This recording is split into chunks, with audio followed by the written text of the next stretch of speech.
tariffs and inflation. When it gets to the economy, he is in very bad shape. That's even what Fox viewers are hearing. James Carville back with us. There was an old country song, "From the Gutter to You Is Not Up." And these polls are in the gutter, even after what was a political comeback in November. I'll tell you what I see. You'll tell me what you see. I see that the idea of Trump and the campaign promise of Trump is now crashing into President Trump governing, and people are reminded about how much they don't like about it in reality. Not on the spin and the internet, in the actual lived reality. So tell us what you see, and I also know you wanted to give us your update on politics up north in Canada. So I've watched Carl, and he's exactly right. And when you've seen a lot of polls like Carl has in his career, I've seen, it's worse than you think. When you look at, sometimes you look at a poll and you see some numbers, and you're going, well, this is a little more. It's across the board horrific for him. And I think that's what Carl was trying to say. And I think a really big event, and we'll see, is what happened in Canada. When an incumbent party went from down 30 to winning an election, that didn't happen in a vacuum. I'm sorry. Public attitudes don't stop from between Buffalo and Toronto. They're not. So what does that tell you? That tells me that we have a terrific opportunity to really clobber them on these tax cuts in Medicaid. What I'd like to, because I hope maybe after Labor Day, around here, and I think these numbers are going to be even worse because the underlying support for him is even worse than the top line support for him. And understand that, and I know that Carl saw that.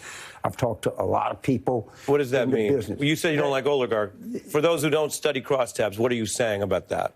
What I'm saying is, even on the Fox poll, if you look at issue by issue by issue, and by the way, his advantage even on the border is like 2 or 3 points. I mean, some polls he's even underwater. But let's go with the Fox poll. He was barely over water on his worst issue. I can't remember a time when Democrats have been better than Republicans on taxes. Right. I mean, I think they are, but the whole machine. But I just say sometimes it's worse than you think. So is that because, in your view, people have soured because of the tough economy, or they've just sort of been reminded of what it's like when he's in charge? I think more that what I hear people telling me to do focus groups, to do stuff, is chaos, it's disorganized. Yeah. He just goes from one thing to the other.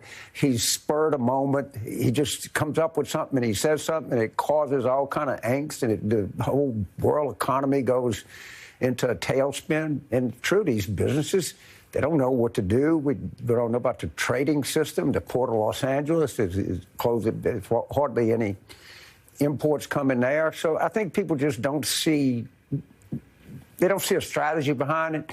They don't see any thought behind it. They just see an impulsive guy going from one unpopular thing to another. Yeah. And we just got to come back in and really, really clock him hard on this legislative stuff. But these Republicans know that's coming. If we just stay unified,